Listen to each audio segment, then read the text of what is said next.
Good morning, everyone. Joining me on today's call is Michael Dale, Axogen's Chief Executive Officer and Director, and Lindsay Hartley, Chief Financial Officer. Michael will discuss fourth quarter and full year 2025 financial results and corporate highlights. Lindsay will then provide details on financial performance, guidance, and overall outlook for the year. This will be followed by a question and answer session. Today's call and presentation is being broadcast live via webcast, which is available on the investor section of Axogen's website. Following the end of the live call, a replay will be available in the investor section of the company's website at www.axogeninc.com. Before we begin, I'd like to remind you that during this conference call, management will be making forward-looking statements, which are statements that are not historical facts and are based on current expectations and assumptions regarding future conditions, events, and results. Forward-looking statements include, among other things, statements regarding our financial guidance and outlook, clinical development activities and regulatory efforts, commercial growth initiatives, reimbursement and market access efforts, training and education initiatives, research and development activities, and our overall business strategy and operating performance. These forward-looking statements are subject to risks and uncertainties that could cause actual results to differ materially, including without limitation the risks and uncertainties reflected in our filings with the Securities and Exchange Commission, including our most recent annual report on Form 10-K, subsequent quarterly reports on Form 10-Q, and other filings we make with the Securities and Exchange Commission. Forward-looking statements speak only as of the date made, and we undertake no obligation to update any forward-looking statements except as required by law. In addition, for reconciliation of non-GAAP measures, please refer to today's press release for a presentation with highlights from today's call and the corporate presentation on the investor section of the company's website. Now I'll turn the call over to Michael. Michael, please go ahead. Thank you, operator, and welcome to everyone joining us this morning. Today, I'll walk through our fourth quarter and full year 2025 performance through the lens of the 6 priority areas of our strategic plan, highlighting how we executed against each in 2025 and how they frame our objectives for 2026. I'll then turn the call over to Lindsay to review the financials and outlook, after which we'll open the call for questions. 2025 was a year of significant achievement for Axogen, both financially and strategically, and one that positions us well for durable growth in the years ahead. The first strategic plan priority I will speak about is our growth target of 15 to 20% and the related financial operating leverage we expected for the business. We delivered strong top and bottom line performance in 2025, consistent with the upper end of the growth trajectory outlined in our strategic plan. Our Q4 revenue was $59.9 million, up 21.3% year over year, with double-digit growth across all 3 target markets. Our full-year revenue increased 20.2% to $225.2 million.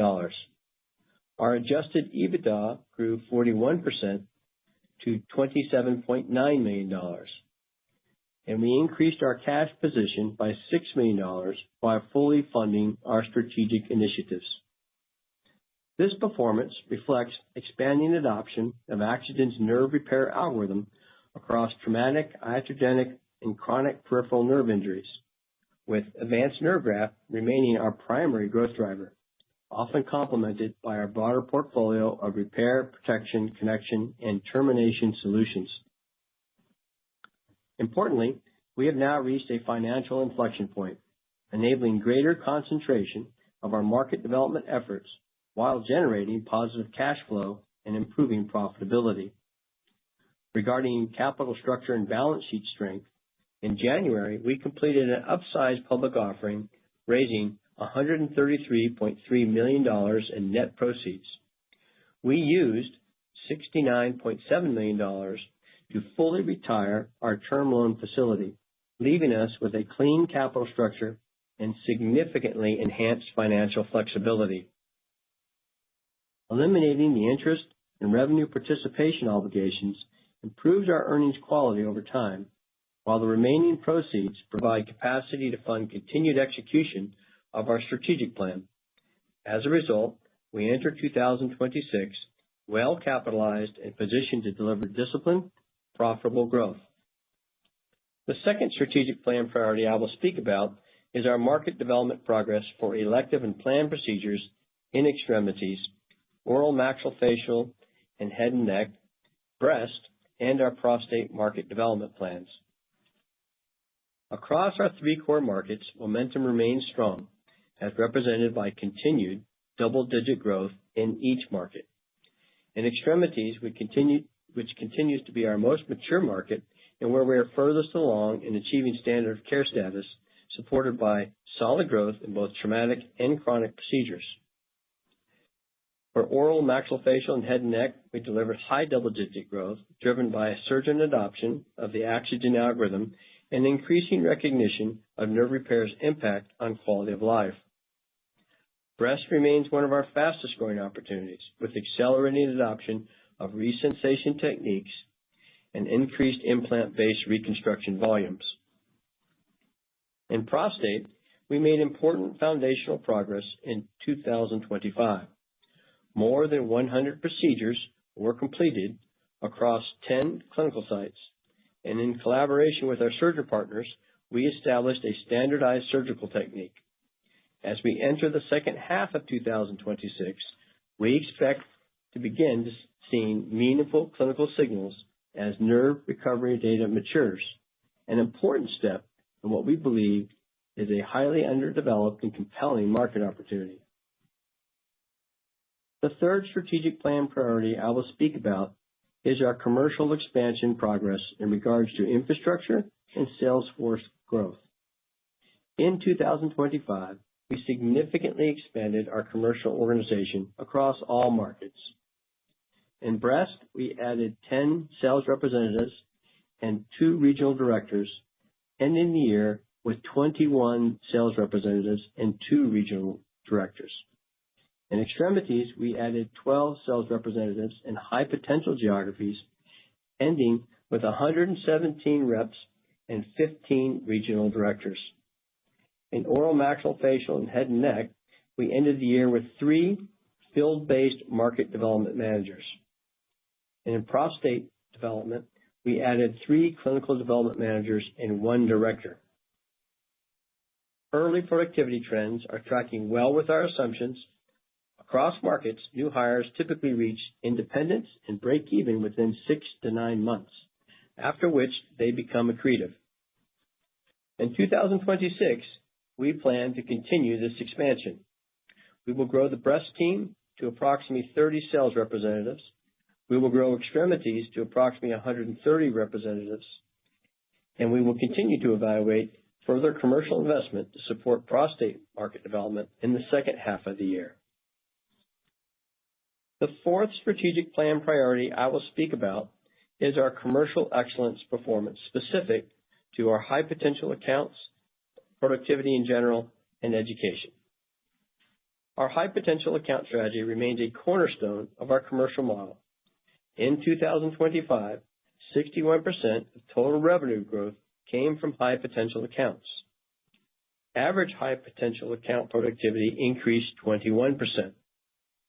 And active surgeons in high potential accounts increased by 131. We ended the year with 679 active high potential accounts out of an approximately 780 universe. While slightly below certain internal targets, fundamentals across both high potential and non-high potential accounts remain strong, with double-digit growth and improving productivity across the broader base. For 2026, our high potential objectives include 60% of revenue growth from high potential accounts and 18% productivity growth in these accounts and activation of at least 100 surgeons. Surgeon education continues to be one of Axogen's core competencies and a critical driver of algorithm adoption. In 2025, we exceeded training targets across all markets, and in 2026, we plan to further expand education programs across breast, extremities, and oral maxillofacial head and neck. In 2025, extremities held 9 professional education programs and trained 170 surgeons. In oral maxillofacial and head and neck, we held 3 programs and trained 59 surgeons. In breast, we held 5 professional education programs and trained 79 surgeon pairs. For 2026, our training objectives include holding and conducting 10 extremities professional education programs and training 200 surgeons. In oral, maxillofacial, and head and neck, we will conduct 6 professional education programs and train 100 surgeons. And in breast, we will conduct 5 professional education programs and train 75 surgeon pairs. The 5th strategic plan priority I will speak about is progress related to our standard of care objectives as related to evidence coverage and the FDA biological license approval of Avance. In December, we achieved the most significant milestone in Axogen's history, which was the FDA approval of the biologics license application for Avance. Avance is now the first and only FDA-approved biologic therapeutic for treating peripheral nerve discontinuities, with 12 years of market exclusivity. This establishes Avance as the standard of reference in nerve repair. We are acting on this milestone across 4 fronts: customer engagement to reinforce confidence in Avance's safety, efficacy, and regulatory status; payer engagement to drive near universal U.S. coverage; clinical advancement by enabling prioritized studies under an approved regulatory framework; and lastly, manufacturing investments to support scalability and margin expansion by our ability now to manage our manufacturing operations under one quality system. In 2025, we also received strong validation of Avance from leading medical societies. The American Association of Hand Surgery and the American Society for Reconstructive Microsurgery issued position statements recognizing nerve allograft as a non-experimental, medically necessary standard of care for peripheral nerve defects. Building on prior guidelines from the American Association of Oral Maxillofacial Surgeons, together, these endorsements represent an important step toward broader recognition of allograft nerve repair as a standard of care and support our efforts to expand coverage and payment in the future. On reimbursement, approximately 19.8 million additional lives gained coverage in 2025, bringing commercial coverage above 65%. With biologic license approval, we believe we are well positioned to address the remaining payer objections. Additionally, CMS implemented a new outpatient payment classification for nerve procedures in January, improving the economic profile for outpatient settings and potentially expanding site of care flexibility over time. The 6th and last strategic plan priority I will speak about is our innovation progress.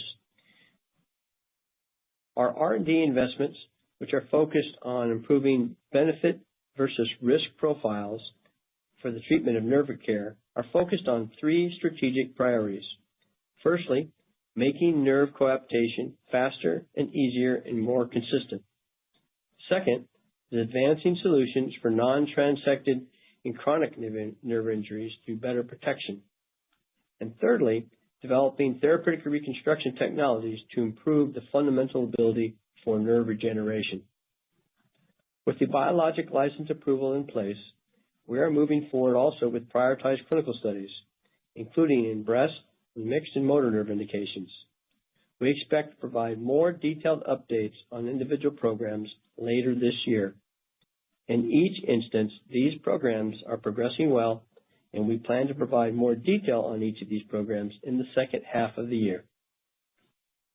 In summary, 2025 was a year of execution and validation for Axogen. We delivered strong financial results, achieved a historic regulatory milestone, and continued building momentum across our markets, all while executing against the 6 priorities of our strategic plan. I am proud of the Axogen team and confident in our ability to deliver disciplined growth consistent with our guidance and long-term strategy. I'll now turn the call over to Lindsay to review the quarter's financials and our outlook for 2026. Thanks, Mike. I'm pleased to report our 2025 financial results and provide 2026 guidance. We are excited about our results for the fourth quarter and the full year. Our focus on commercial execution and resource allocation have yielded top-line growth and positive cash flows.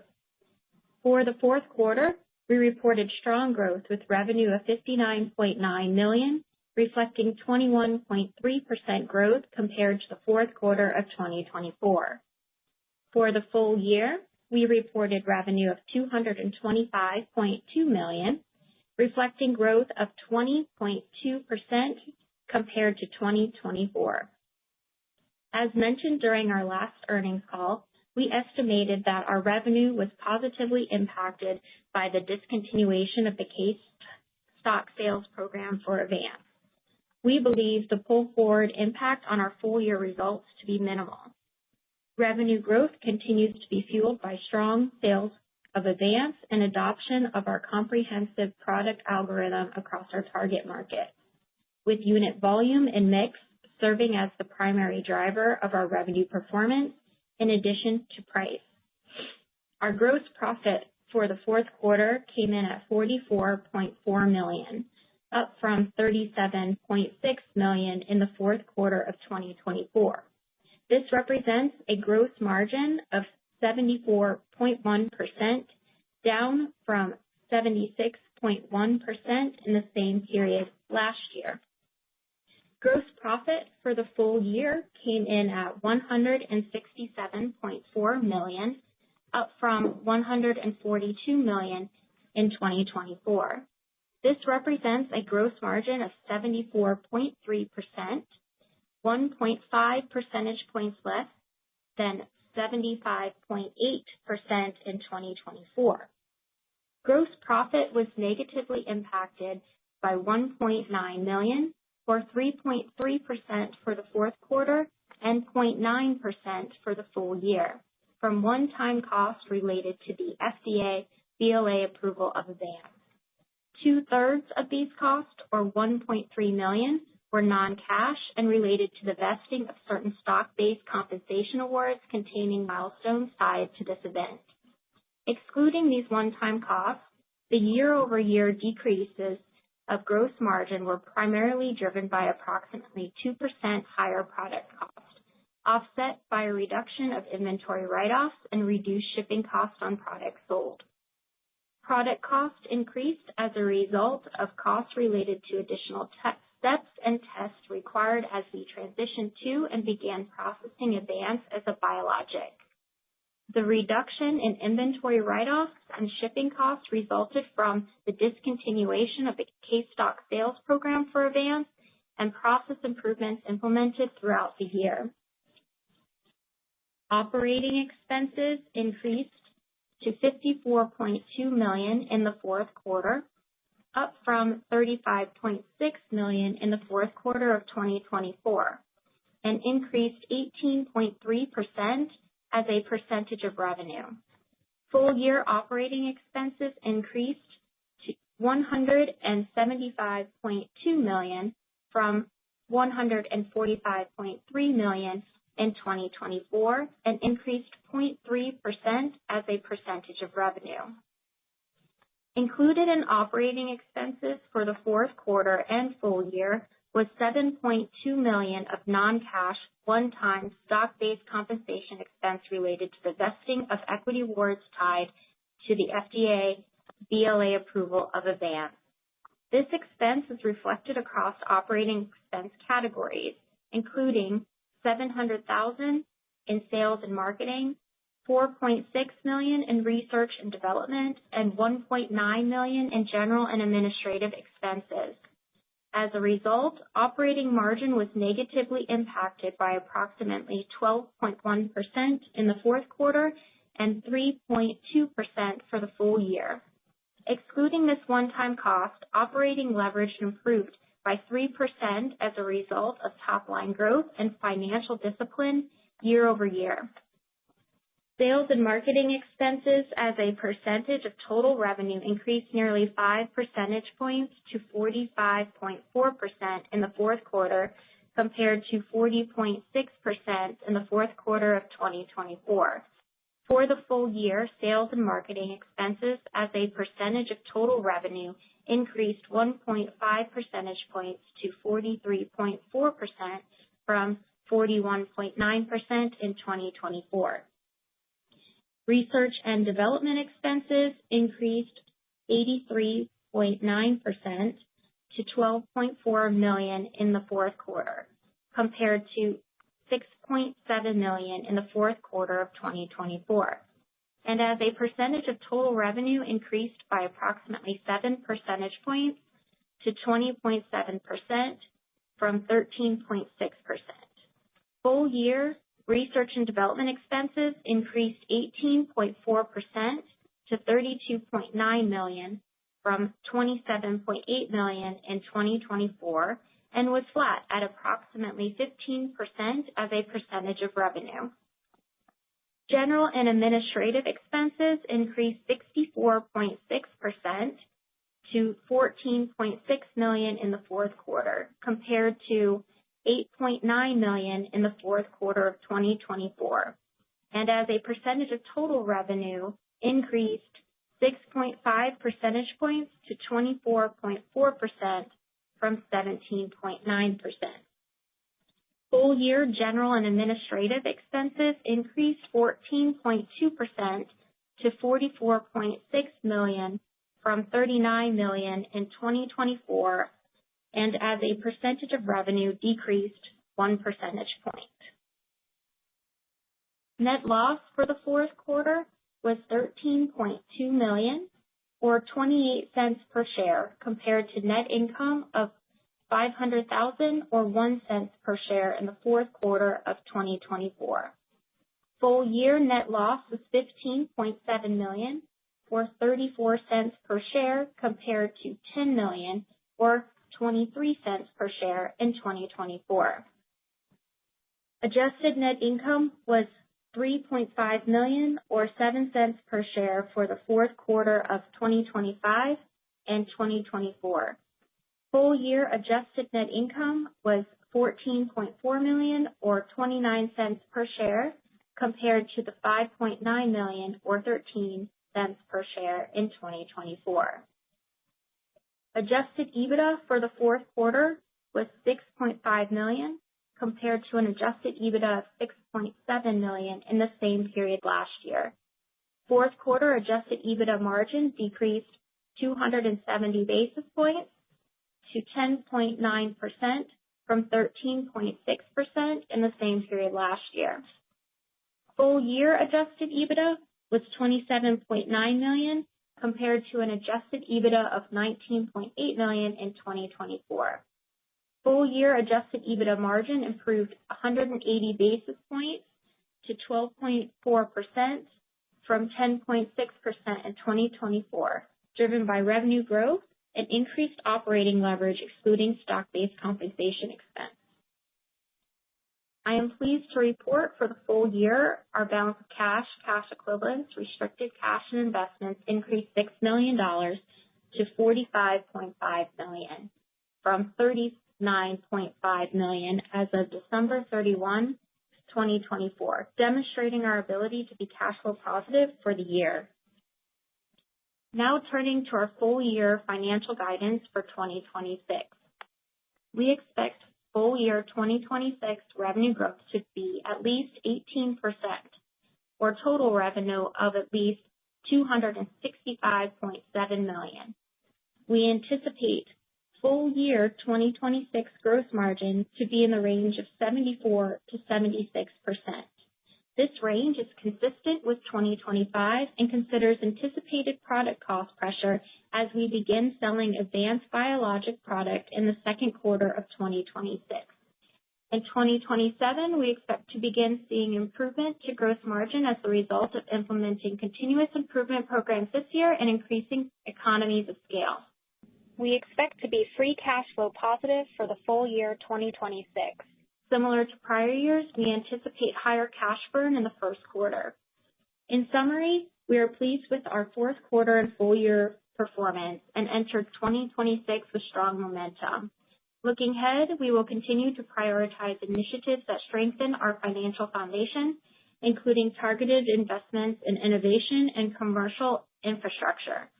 By maintaining a disciplined approach to expense management and leveraging economies of scale, we are confident in our ability to further enhance operating margins and deliver consistent profitability.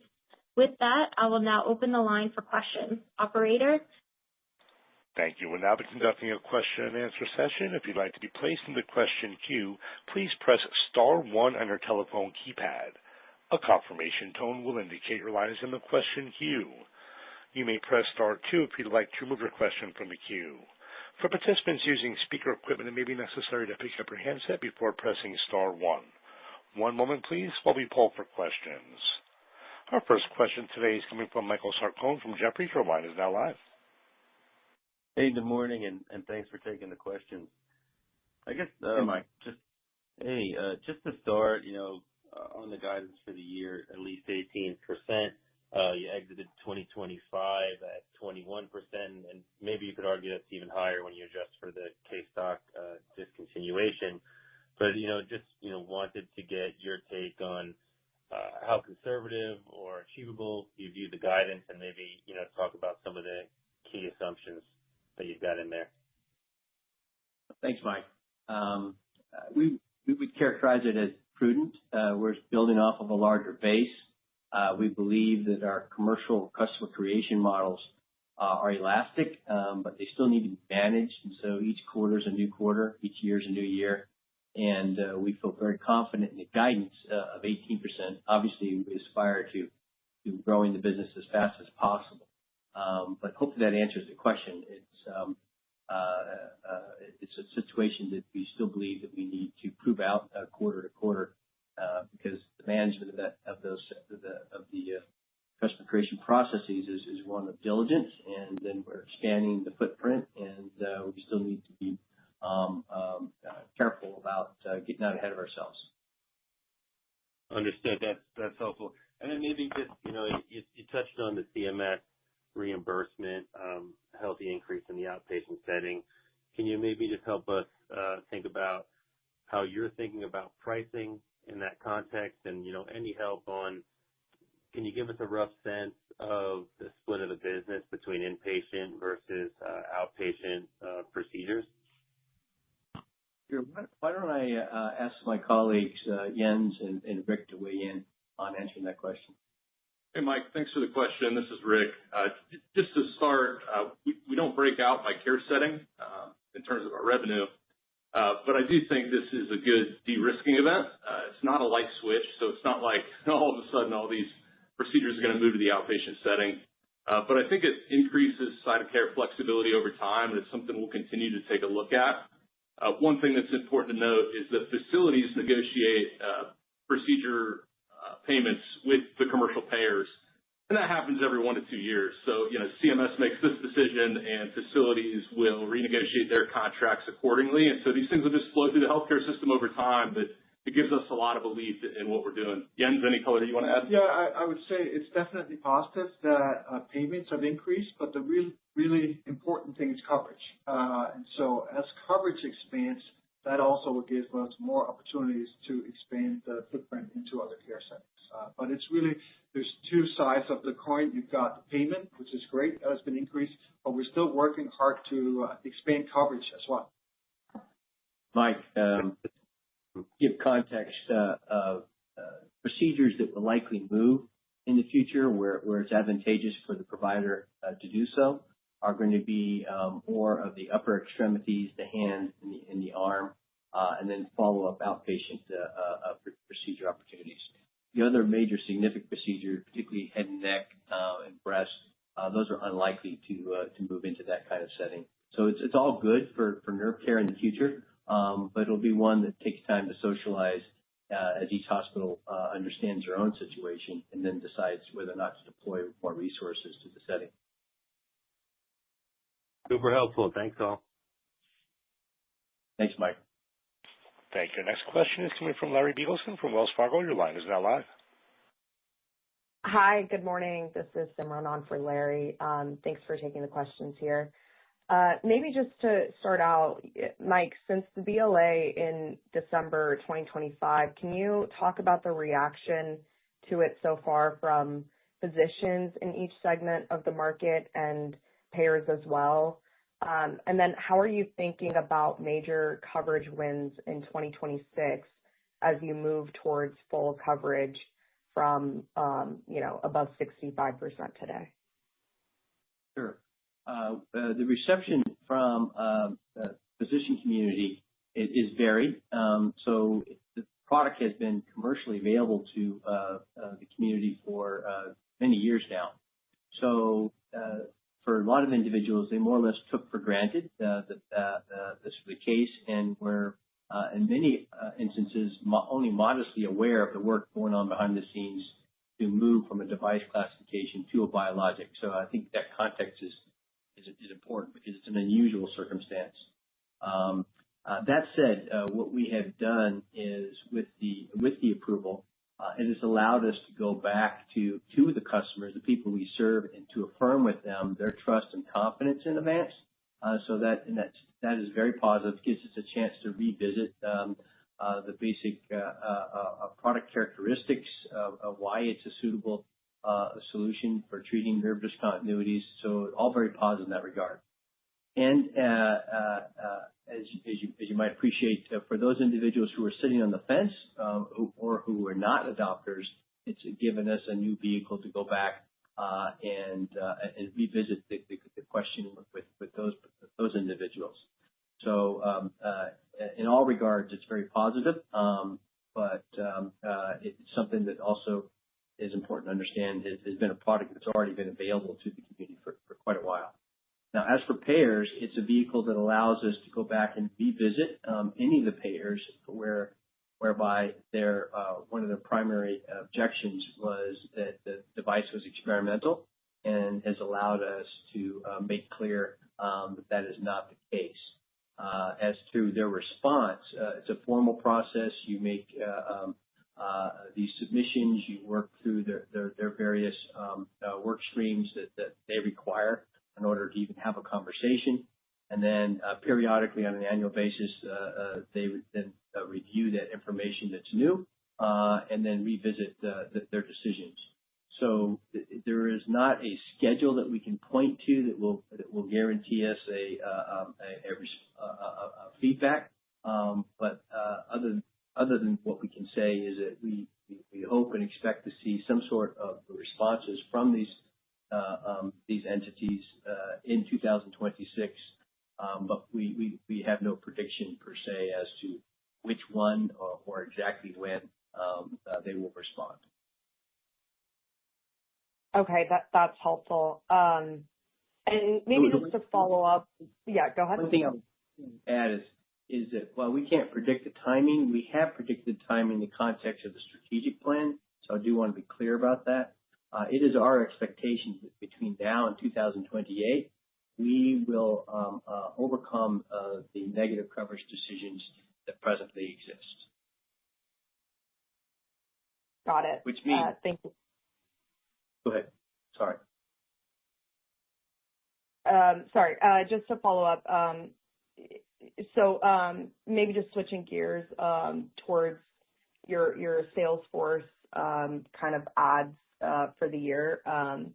I think if I'm doing my math right, you added about 22 reps across the business in 2025, and you're guiding to at least 12 rep additions in 2026. Maybe help me understand, why is that the right number, especially as you're starting to sort of reach critical mass in some of your segments like extremities? And how are you thinking about the productivity ramp of the sales force today versus the historical ramp? Thanks for the question. I think maybe to start with the one comment you made, that reaching critical mass, to put it in context, if you wanted to provide full coverage for extremities, you probably need somewhere between 400 to 600 sales representatives. So there's a very, very large provider universe in extremities. And so, in point of fact, while 130 sounds like a lot, it does not provide full coverage of that particular patient presentation stream in terms of trauma and long way from full coverage in extremities. With regards to breast, the same thing. So there's about 1,200 sites of service for breast, and to that end, the current organization, while growing rapidly and doing good work, is a long way from full coverage. So that's why we have made the strategic decision that we're not going to try to do all of this in a single year, but we're going to grow into it through incremental additions throughout the year and in the succeeding years through 2028. Great. Thank you. Sure. Thank you. Thank you. Next question is coming from Chris Pasquale from Nephron Research. Your line is now live. Thanks. Lindsay, I wanted to start with just the cadence of gross margin throughout the year. Could you just level set us on how we should think about it here? Is 2Q the low point, and then you improve from there, and sort of magnitude of the high and the low for the year would be helpful. Yes. So as we progress through the year and we begin selling the new biologic advanced product, it will carry a heavier cost. Now, we will be selling both tissue and biologic products when we start selling biologics, so we expect to see that pressure in Q2 and going into the remaining second half of the year. Okay, so it sounds like the pressure builds over time as that mix shifts, and then we start to see improvement in 27. Is that fair? That's correct. Okay. Mike, and then you talked about how having the BLA out of the way now frees you up to focus on other clinical priorities, including breast, I would assume at some point prostate as well. Can you give us any sense about how you're thinking about what's ultimately going to be required to establish the level of clinical evidence you want in those indications? Are we talking about randomized trials, or can you get what you need just from documenting sort of a single-site registry-style study in more detail? Thanks. Sure. It will be both. So in every instance, it does not need to be randomized, but it needs to fit the bill of what the FDA refers to. And it's really not an FDA requirement, but needs to fit the clinical evidence expectations of what's considered adequate and controlled. And so there's a structural definition that accompanies that. So with regards to mixed and motor, that's going to be randomized clinical trials. With regards to breast, unlikely to be randomized. There's great resistance to that, given the current belief that it's unethical to do such. But nonetheless, there's a desire for greater clarity in terms of patient fit and response rates, and so there'll be adequate control studies that will run there. So those two, for example, are already planned.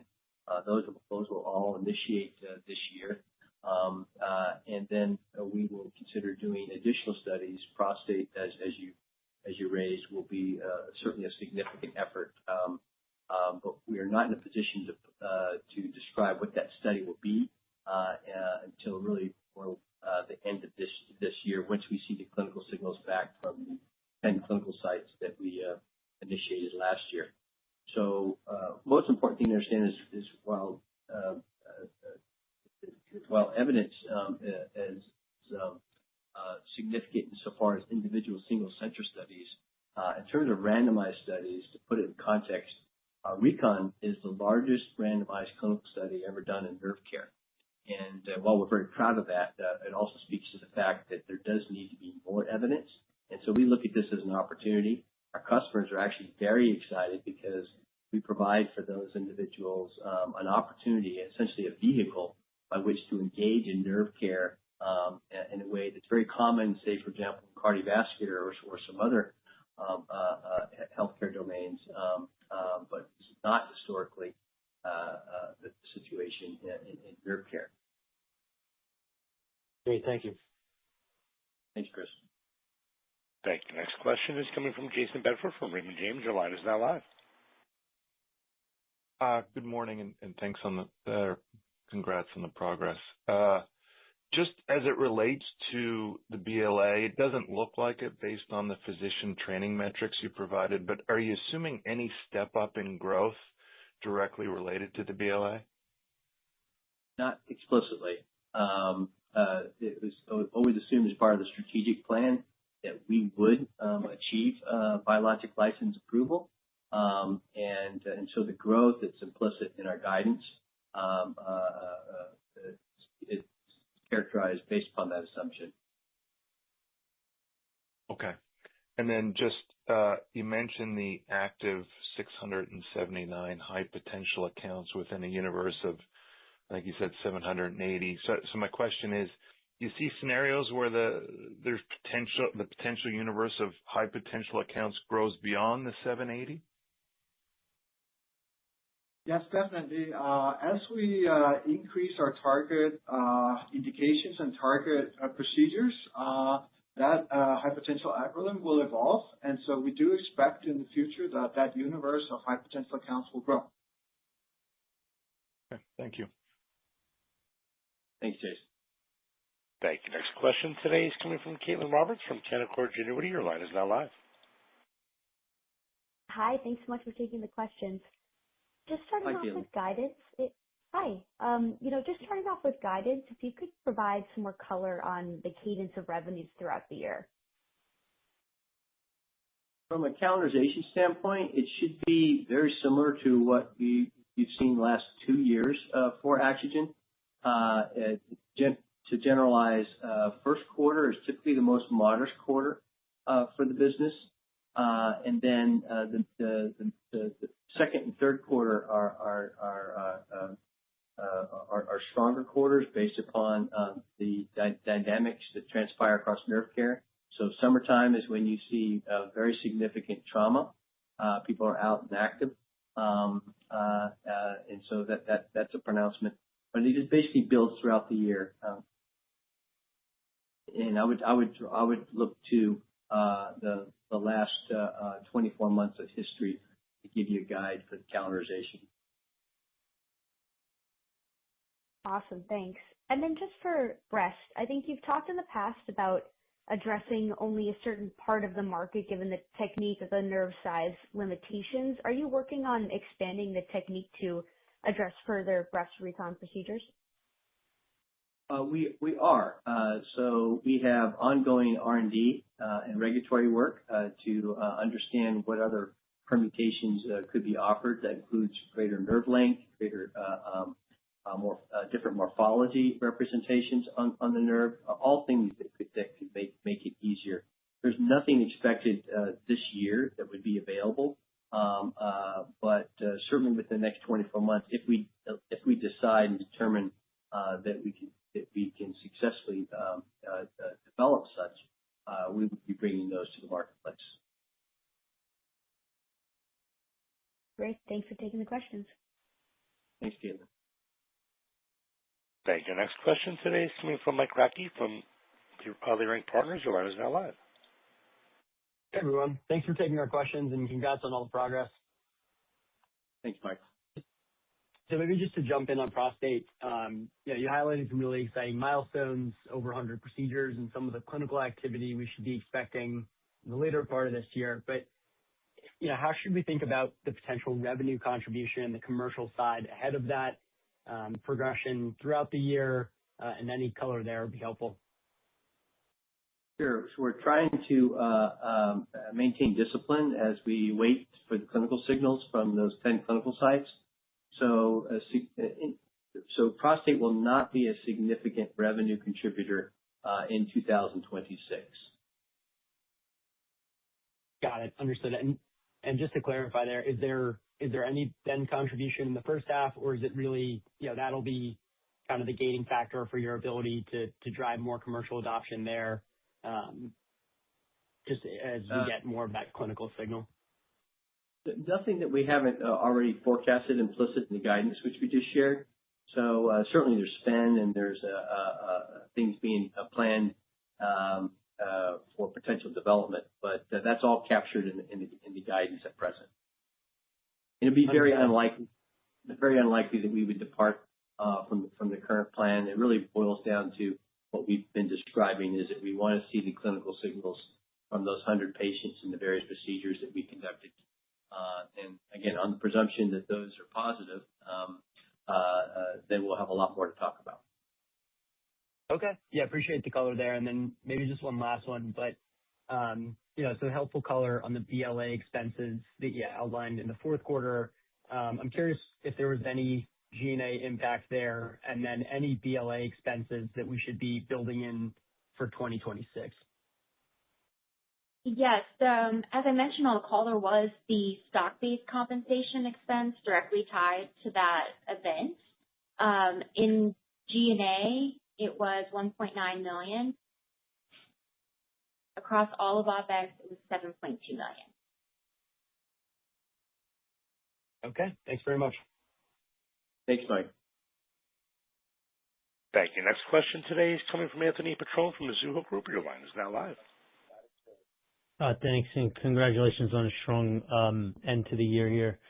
Maybe I'll start just on the BLA transition, just something we touched on, Mike, previously, just around inventory or distributor channel shifts as you move from the tissue-based product to Avance BLA in 2Q, and anything we should be aware of over the next couple of months. And quick follow-up here would be on hospital outpatient, that new rate plus 40%. How does that play specifically on the breast side? Like, how many breast reconstructions are done outpatient, and is that a driver for that segment in 2026? If I can, I have one quick one on just patient economics after as well. Thanks. Sure. With regards to the transition from the tissue to the biologic, it will be invisible to the customer for the most part. There is no inventory obsolescence risk. So all the mechanics and logistics have been factored in and should be seamless at this point. So hopefully that answers that question. With regards to the outpatient dynamics, despite the changes in reimbursement, as we presently understand the market opportunity in breast, it will not be a factor of any significance with regards to the outpatient setting. Most of those procedures will remain inpatient as we currently understand the situation. And then go ahead. Yeah, quick one would be just on patient economics. When you think of core extremity, oral maxillofacial, you're bringing in breast now, and you now have these 100 cases in prostate, and in 2027, presumably that will grow. When you think about revenue per patient between core extremity and oral, how does that stack up to breast and prostate? And by our math, I think you use quite a bit more Avance, graft in the latter two surgeries. Just trying to get an idea of how the different patient categories stack up from a revenue capture standpoint. Thanks. Sure. In general, from a pure product standpoint, breast, because of the longer grafts, these are typically 1 to 2 millimeter diameter grafts, 7 millimeter in length, and the number of those grafts that are used. Those procedures will represent the highest average selling price. There are exceptions in extremities based on the trauma or the situation where it can be similar, but on average, extremities will have a lower ASP point based upon the number of grafts and products utilized. Prostate, when should we succeed there and move forward, will employ grafts that are typically 4 to 5 millimeters in diameter and about 50 in length. And so it will also have a relatively higher ASP, but breast will remain into the future the highest ASP procedure. Thank you. Sure. Thanks, Anthony. Thank you. Our final question today is coming from Frank Takkinen from Lake Street Capital Markets. Your line is now live. Great. Thank you for taking the questions. Was curious if I could follow up on breast. I think you outlined 1,200 potential accounts to target in that area. If you think about the 30 rep headcount, how much of that market can you pursue with that size headcount? Only a portion of it. And so, as I've mentioned in the past, we don't have a firm number yet, but I think it should be expected that organization could as much as double between now and 2028 and 29. to ensure that we have full coverage based upon the number of accounts per representative to support the care pathway development. So we're still watching that and evolving that. Still a little too early to put a stake in the ground. But the bottom line is we currently have plans to continue to grow the breast organization for the next several years. Got it. That's helpful. And then just as my last one, curious if you could talk about any long-term gross margin targets once we get to a place where you're consistently manufacturing under the BLA and where that gross margin profile can go over a longer period of time. Our plan is to address that explicitly in the second half of the year. By then, we will have instituted many of the capital infrastructure investments and have those in place. And that's what's allowing us to guide that we expect improvements in 2027. And I know everyone's anxious to know, okay, what are we looking at? But until we really get that work behind us, we think it's appropriate that we hold off in terms of that guide. For this year, it's very similar to what we explained last year, that 74 to 76% range. People should feel good about. Got it. Fair enough. Thanks for taking the questions. Thanks, Frank. Thank you. We've reached the end of our question and answer session. Let's turn the floor back over to Mr. Dale for any further closing comments. Thank you, operator. On behalf of the Axogen team, I want to thank everyone for their time and interest in our work to fulfill the promise and potential for all stakeholders in our business purpose to restore health and improve quality of life by making restoration of peripheral nerve function an expected standard of care. We look forward to updating you on our continued progress and our plans for the business on our earnings call next quarter. So thank you very much. Thank you. That does conclude today's teleconference and webcast. You may disconnect your line at this time and have a wonderful day. We thank you for your participation today.